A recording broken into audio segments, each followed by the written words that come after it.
I'm Dave Kindig, and you're watching Bitchin' Rides Done Right.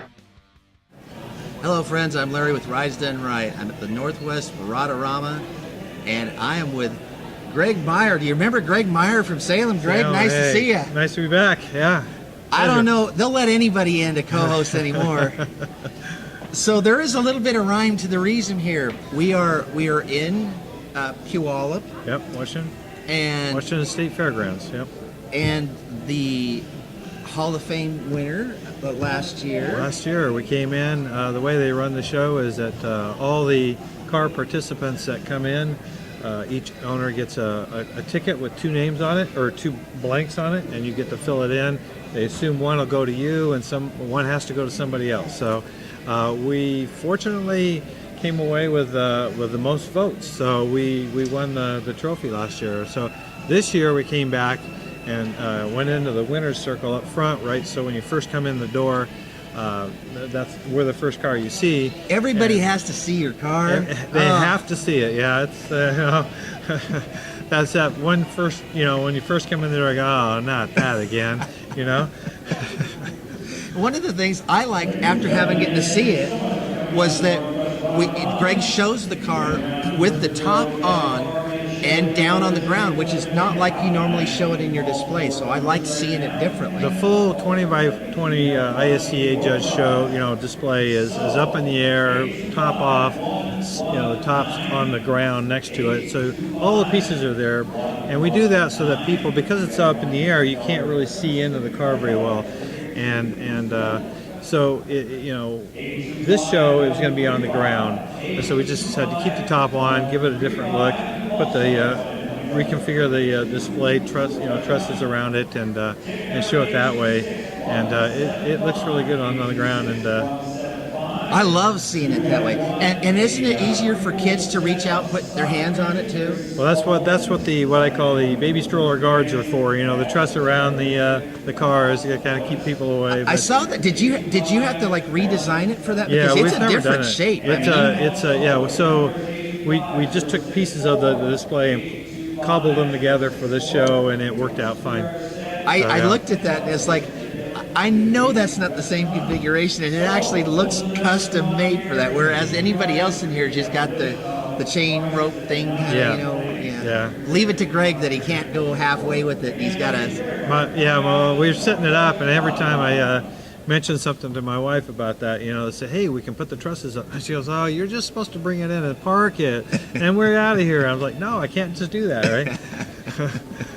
Well, it looks good. So, yeah, so what I thought would be fun is that, we're here, and I did the walkthrough. I was going to talk about the show. Alan's not here, and I thought it would be fun to have you come in and walk the show with me. And it'd be fun. Yeah, and talk about the cars. So right after that, we went into the main hall where it opens up, and we see Dave Kindig's cars there, and you see Jerry Logan's, and then the other one that Dave's. And what did you think about the 2 cars? They're just nice quality. I mean, you can just tell that Dave puts, and the guys that work for him just put so much time and attention to detail there, and that I've known Dave. I've talked to Dave many times over the last couple of years here, and on the show circuits and stuff, and he's an honest guy. I mean, he's going to only do what the owners want him to do.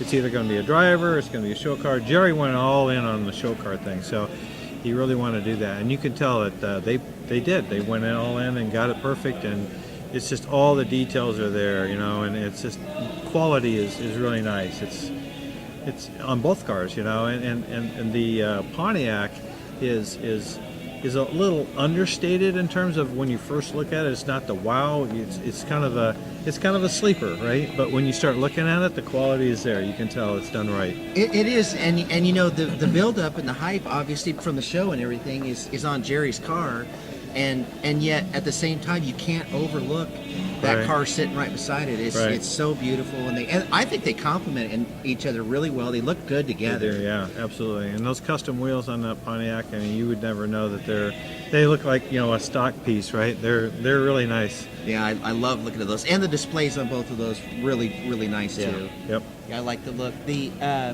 trying to remember the cars right behind. It was the well, Jerry had his fire truck was His there. fire truck, yeah.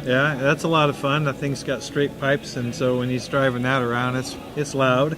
Yeah. And the kid, he lets the kids, get in during the show here and take pictures and stuff. He's real good. He's good about that. And kids get, when they get to do something like that, they remember that, and they'll be back, and they'll remember good. Well, these old cars, and is something that's fun. Yeah. Did you see that the black Merc that was sitting right there that too? Thing is nailed so down? nice, man. The custom. When you think custom, you think 51 Merc slammed down to the ground, chopped. That's it, right? That's the quintessential custom right there. And that guy went all the way on that thing too. Yeah. And the cool stereo, the interior done right, the side pipe is stuck into the body where the pipe just kind of comes out the side. Yeah, Didn't like that. Yeah, it looked really cool. Jerry had his car right beside the other car, right beside it. The John Koskowski car that the founder of House of Colors Paint painted that. He built the car and then painted it. Magnificent paint job, obviously. The paint guy paints it, right? And that candy apple red is just pops, A beautiful car. I love that. I love the looks of that car too. Right down from that was the guy who had the Australian pickups. The Ute utility. Yeah. Very unusual. I saw the pictures on that, and I thought that's really cool. I mean, you just don't see those, and here it's kind of a cross between an SUV and a pickup, right? And the detail on that, is the inside of the bed, and it just carries forward into the cab. Just again, the amount of detail in all these cars is this year. I would have to say was is really a notch higher. It's a really notch higher than last year, and so it's a good thing I won last year because there's some nice cars here this year. And it's my first year, so I didn't have anything to gauge it. But I'm just walking in the door saying, "Man, if this is what they got going on up here, they definitely got some good shows." And I really loved seeing the inside. I like the wood floor in that truck and the engine compartment too. Oh, that's really very finished that sanitary. nice. Yeah, real nice. That was a good truck. I remember we sweeped around the corner there, and I 69 Camaro. Yeah, we walked around that corner and saw that 69 Camaro with the caught me was that red stripe, the way it came in up from the bottom and around, and it's done differently than I've seen on any other Camaro. Yeah, and there's a lot of 69 Camaros out there, so you got to make sure that when you've got one, and that's true with a number of different cars, the 32 Fords, the Tri-5 Chevys, when you have something that's prevalent, you have to do something that's different. And that car has something different, right? It's got that, what you say, 1,800 horsepower, and that stripe, and the fat tires. I mean, there's just a lot going on there. He's definitely got that edge. He's got 4-point harnesses in the front seats and the back seats. Yeah, that's crazy. Can you imagine? Do you want to ride in the back of that? Can you imagine being a passenger? Just sit down and strap in and shut up. We're going for a ride. And I got a feeling that even with two full-grown guys, if you could fit in the back and you had those four strapped on, 1,800 horses. I don't want to be in the back in that. I don't want that ride, man. You'd be trapped if something happened. That's for sure. That'd be scary. I don't even. I mean, I'm not a good passenger anyway. I'm not a good passenger in the front seat, let alone in the back. So, no. Ray, you can have the passenger stuck on that. I'm not doing that. But yeah, that was fun. We did an interview with him, so they gotta watch for that. Yeah. So what else was over there? We had the. And we're back. Sometimes you just got to take a break and say, yeah, there was a lot of cars to look at there, and we got a little lost. So what we did is we went around the corner after the Camaro, and what do we see? A bunch more Camaros. We counted them, and there were 14 Camaros in this show. Yeah. Salem had one Camaro, and it was a four-wheel drive Camaro. They had 14 Camaros in here, and by the way, they had really a bunch of really good-looking Camaros in this show. They're all. They had a black 427 Camaro in this show, really good-looking car too. Anyway, some nice Camaros. We wound up going around a corner. We found ourselves in the back, and they had a whole bunch of lowriders back there, and it's like a lot of times you're lucky to see one lowrider in a show.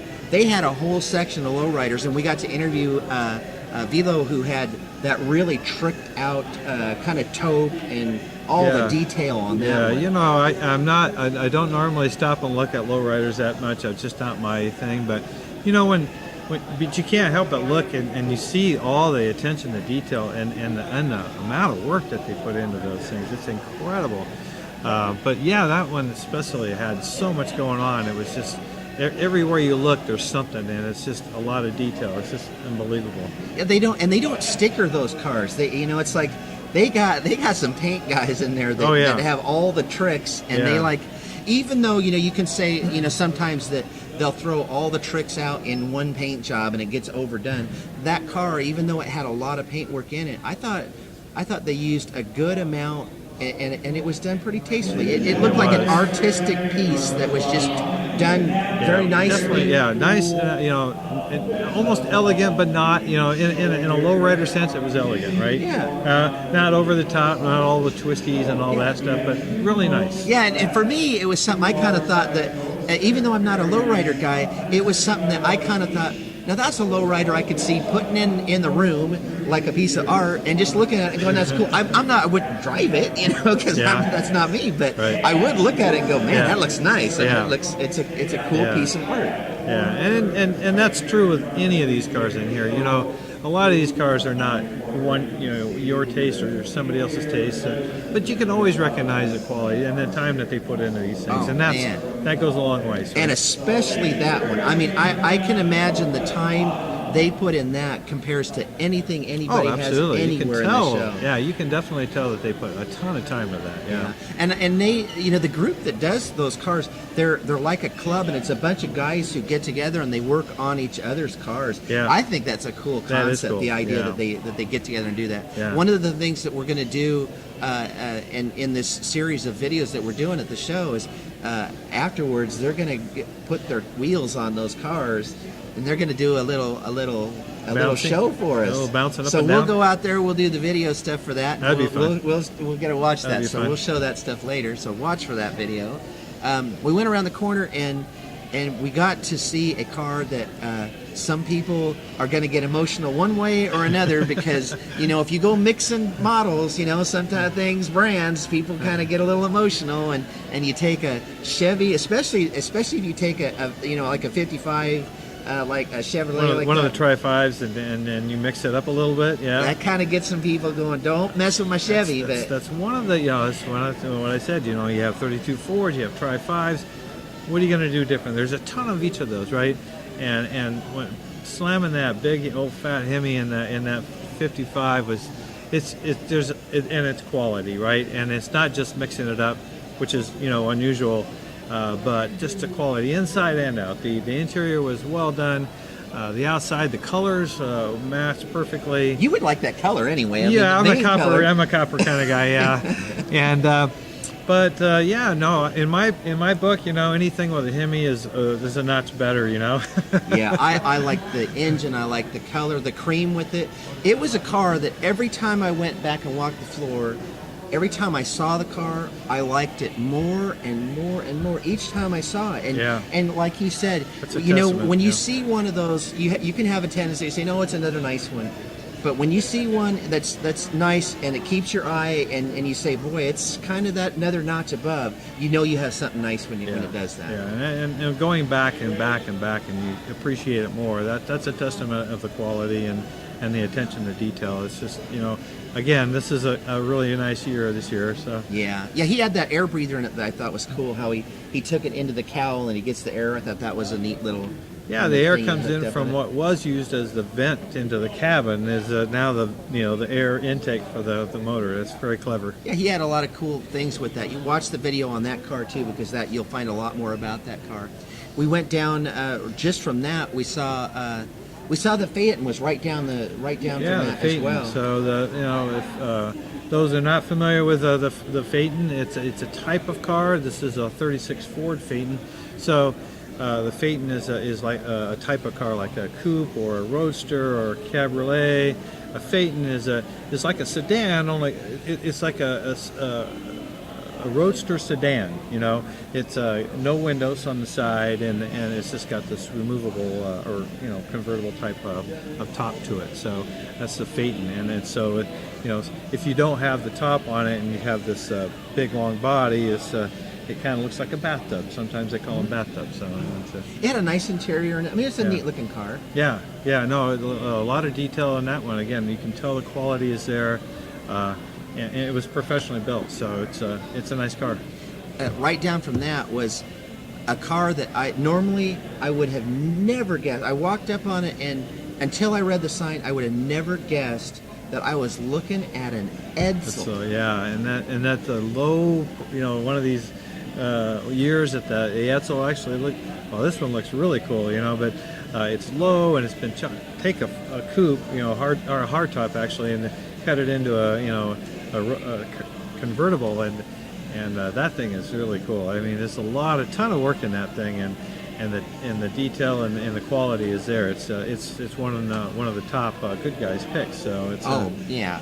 I love the windows on it. I mean, just how he had leaned the front window back, which obviously a lot of work to do that. Yeah. And then the side windows, how they had to cut those, and it would have had that whole chop look with the windows, the way they curved them back. Right.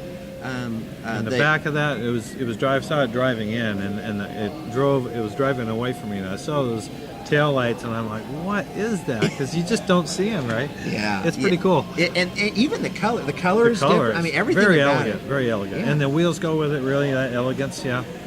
It's everything about that car just screams, look at me, I'm different. It's everything you really want in a show car. Very, very different, very unique. Yeah. You can tell it's got a history of probably a lot of success. I'm betting with that car. Absolutely, yeah. And another car that we saw, we had to get an interview. Another one that we interviewed that great stories with that. So we will have to watch for that car. The Corvette that was beside, and it was in a backdrop. A lot of the ones that we got. The guy, there were I think 6 of them made originally, and then this is a tribute one. I think there were 100 tribute cars that were made, and that car was cool. One of the standout features on that car were those white pipes. The white exhaust pipes, right? And you were saying that they change them out because they get all burnt up, right? 2 a year. 2 sets a year just to keep them looking I'd good. like to see them burnt. Actually, I mean that shows that they're being used and they're getting hot, and and there's that's what you want to see in a race car, right? Yeah. It looks cool. It's just sweet. I mean, I like Corvettes anyway, but and I do like the fact that it is rare. It's not a car you're going to see regularly, so I thought that was cool. Yeah, no, that's really cool. The Camaro that's sitting beside it, you don't see the ZL1s, and especially this one had Lambo doors and just a ton of different custom features on it that was pretty cool. Yeah. Go ahead. No, that is cool. I mean, again, customizing. That's all hot rodding stuff, right? We went just down the way with it, and remember we walked by that truck that normally, and this is not putting the truck down. Normally, not the body style of truck that I go after, but man, every time I would walk by that truck, I'd see those candy red stripes on that black. Candy does that, right? I mean, it just grabs you. It just reaches out and grabs you, doesn't it? Just beautiful. Every angle I'd look at that candy on that. It just was better looking every time. And then what it would do is I'd see something else in that truck that I'd like. I'd like the seats, and I liked the way they did the stripes on the back of it, and I liked the back wheels. And so I kept finding things in the truck. I still, the overall piece, maybe not exactly everything I wanted, but boy, did I find a lot of things on that truck I loved. Yeah, and that's a trivia. I mean, obviously the owner, it's what he wants. It's that, but he's done He's done so much to it that it's grabbed our attention, which isn't our normal thing. So that's really an attribute to the owner for doing all that, right? Remember the red car that we saw right there that was behind us as well. The red with the red that was a little different red. Is that the roadster pickup? Or not a roadster pickup, but a pickup, Yeah, and I thought that was pretty cool. Real clean with that Hemi in it. Again, a notch better with the Hemi, right? And a lot of attention to detail there, and really good quality, and I just like that. I like the exhaust, the way it came out, and the way he did that. We went in the back room, and we saw the rat rods. It was nice to see that they had a collection of rat rods, so you could actually look and see and kind of get that appreciation for what those guys do. And we do know that those things are. It's just not junk. There's a lot of stuff that these guys have put into them, and that one. The one that has all the like turbo stuff on it and the Folgers can, that was pretty good. You made a comment about how they could make that a little stronger. Well, what I like about rat rods, I mean, we talk about the attention to detail and the quality here, and those guys are on a whole different planet, right? It's all about creativity, and boy, do I love that. I mean, it's just things that you would never think of, and I love that. Just so, they just broke the mold, right? And they're gonna think about. I just love the creativity those guys put into those things. But yeah, whenever I see a Folgers can over a carburetor or something, I always think, you got to run a little lean there. You better put a Starbucks can on there to richen it up. Do you remember the guy in the back had the rats on his on the top? I thought that was kind of cool. I like the exhaust that was on that red. The exhaust tips, I thought were pretty cool. Yeah, like a machine gun. Yeah. And then I had to show you that one. It's just weird how the CRX. I mean, I'm not sure how it classified as a rat rod, but other than it looked pretty ratty. But then when you look back in it, he had like a gear for a steering wheel, and I mean it was a little gear. Good on him. All those teeth grinding into your hands, right? You need driving gloves. Some really good. I'm thinking gardening gloves with some super thick leather or something. But those were interesting. We went down to that next hall and we saw the Cadillac. And one of the things I really, really thought was neat when you look at the innovation that happened even way back in the day. And I loved how that steering wheel. They were thinking about, instead of a tilt wheel, they actually took the wheel and just kind of moved it out of the way. Dislocated it, dislocated the wheel and got it out of the way. That's the predecessor to the tilt wheel, right? So, Cadillac back in those days did have steering headlights, and today they're still trying to do that. And there's just a lot of innovation in these higher end cars that they tried out first in those early cars, and to see how long ago that they were doing that is incredible. I mean, they were just very, very innovative. I loved how it looked and showed. It did get me wondering, though. I wonder how, I'm just envisioning my wife taking and driving that car down the road and that steering mechanism, doing something like that, and all of a sudden she ends up in a ditch or something. And, I mean, there's a reason that they moved away from that, Well, you have to lock it, yeah. Make sure the locking pin's But then you're there. talking about your wife who's got to remember to do the correct thing, Oops, I can see myself doing that. Okay, you can fess up to that. I'm not going there. I've done worse than that, all right?